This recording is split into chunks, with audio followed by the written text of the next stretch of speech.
핀란드 30대 여성 총리가 최근 한국으로부터 한국산 무기를 대규모 사들이더니 러시아를 향해 폭탄 발표를 해 난리가 났습니다. 지난 수세기 동안 단 한 번도 이렇게 중대한 결정을 내린 적 없던 대표적인 중립국 핀란드가 한국산 무기로 무장한 뒤에 러시아에 폭탄 발표를 한 것이라 한국에서뿐만 아니라 전 세계 주요 언론들이 앞다퉈 긴급 속보로 보도하고 있는데요. 일각에서는 중립국의 폭탄 발표로 인해 러시아가 조만간 우크라이나를 완전히 포기하고 일본 침공을 시작할 것이라 전해 일본은 초비상 사태에 빠져버렸습니다. 올해 나이 37세로 핀란드 최연소 총리로 등극한 3년 말 의회의 승인 투표에서 200명의 의원 가운데 99표의 찬성표를 얻어 압도적인 표차로 총리직에 올랐습니다. 핀란드에서 세 번째 여성 총리이자 전 세계 최연소 총리로 등극했죠. 자, 그런데 세계 최연소 핀란드 총리의 3남 어린이 한국산 무기를 대규모 사들이는 과감한 결정을 내렸습니다. 핀란드 최연소 총리 산난 마리아의 과감한 결단으로 북유럽의 작은 나라 핀란드가 한순간에 한국산 K9 자주포의 큰손으로 떠올랐는데요.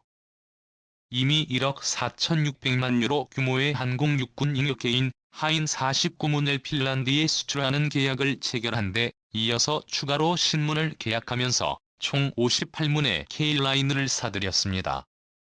육군 전문 매체 아미르 레크레이션.com은 22일 안티코르크코는 핀란드 국방부 장관이 국방군에 올해 K9 현자주포 5문 조달안을 승인하고 내년에 5문을 추가로 조달하도록 핀란드 국방군 군사령부에 지시했다고 보도했습니다. K9 자주포는 한화디펜스의 옛 삼성 테크윈이죠. 그리고 국방과학연구소가 1998년 국내 기술로 독자 개발한 자주포입니다. 한국 육군의 1,300여 문을 운영하고 있고 세계 곳곳에 수출되고 있습니다. 2001년 터키에 280여 대에 첫 수출된 이후 폴란드, 노르웨이, 에스토니아, 호주 등에 수출돼 있습니다. 스톡홀름 국제평화연구소에 따르면 2000년에서 2017년 사이에 세계 자주포 수출 시장에서 K9 자주포가 48%를 차지한 것으로 나타났습니다. 전 세계 자주포 시장의 거의 절반을 한국의 K9이 싹쓸이한 것인데요. 전 세계 언론들의 특히 이번 핀란드의 한국산 무기 구매를 대대적으로 보도하고 있는 이유는 핀란드가 수세기 동안 대표적인 중립국이었기 때문이었습니다. 많은 분들의 핀란드 하면 떠올리는 대표적인 것이 바로 자일리톨. 과거 핀란드 할아버지가 잘했다는 의미의 휘와 귀의 발을 외치는 자일리톨 금 광고가 있었습니다. 핀란드인들은 자기 전에 자일리톨을 먹어치워 질환을 예방한다는 광고는 큰 인기를 끌었습니다. 하지만 사실 핀란드는 자일리톨만 만드는 나라가 아닙니다.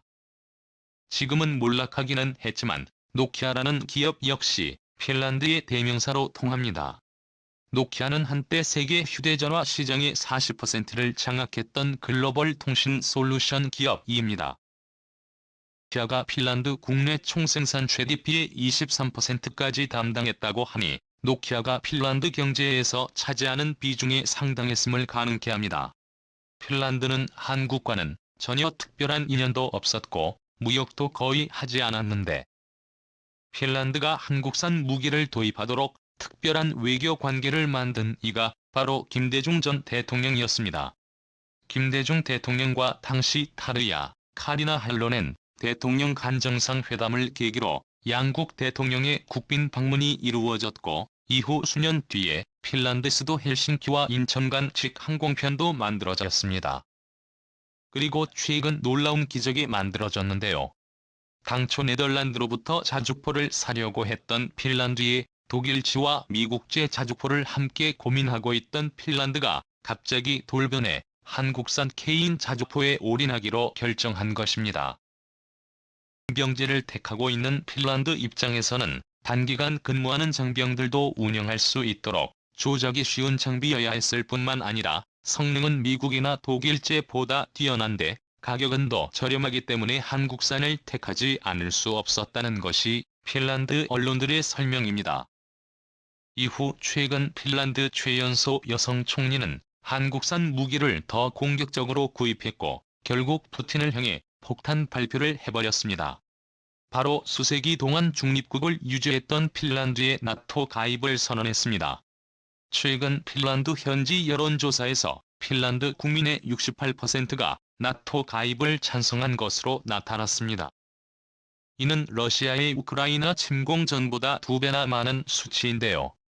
푸틴이 대놓고 핀란드의 나토에 가입하면 응징할 것이라 선언했을 뿐만 아니라 심지어 블라디미르 푸틴 러시아 대통령은 나토 가입으로 군사적 비동맹주의를 저버리고 되면 발대해의 핵무장을 강화하는 방식으로 군사적 균형을 맞출 수밖에 없다며 핵무기까지 사용할 수 있다는 무자비한 협박까지 했는데도 이렇게 중대한 결단을 내릴 수 있었던 배경은 한국산 K9 자주포의 대규모 구입이라 현지 언론들은 말하고 있습니다.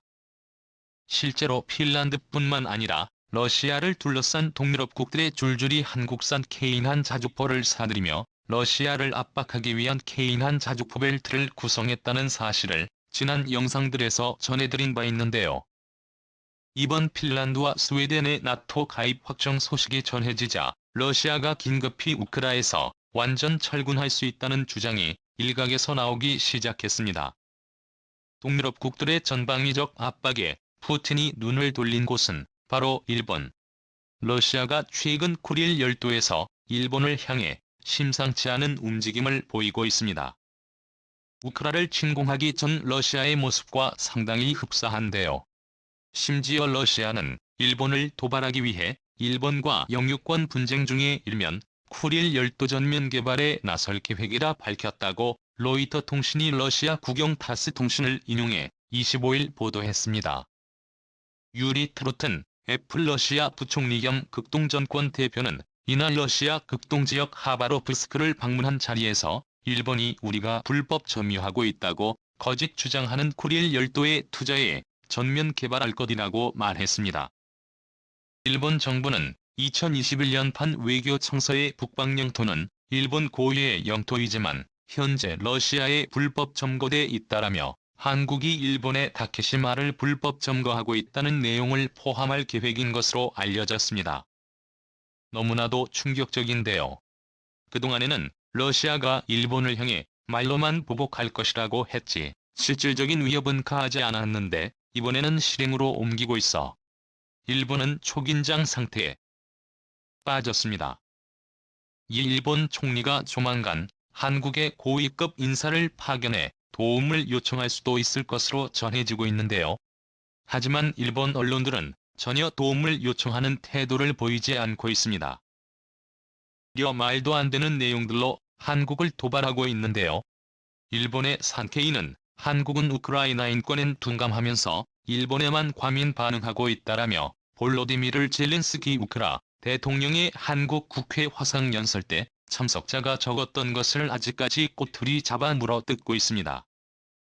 산케이는 북한의 침공으로 시작된 한국전쟁에서 전쟁 피해를 체험하고 일본과의 과거사에 관련된 인권 문제에 과민 반응을 보이고 있는 한국이지만 현재 진행되고 있는 타국에서의 침략이나 인권 유린에는 애처로울 정도로 반응이 둔하고 차갑다. 라고 보도 있습니다. 도움을 요청하는 태도라고는 눈을 씻고 찾아봐도 찾을 수 없습니다. 이웃 국가를 상대로 최악의 외교행보를 보이고 있는 일본. 일본의 경제 석학 노구치 유키오 국립 히토스바시 대학 명예교수는 한국과 일본에 대해 이렇게 말했습니다. 임금 생산성도 지표에서 일본은 이미 한국에 추월당했다. 가장 기본적 지표인 1인당 국내 총생산까지 밀린다면 일본은 경제적 풍요를 나타내는 거의 모든 수치에서 한국에 뒤지게 된다.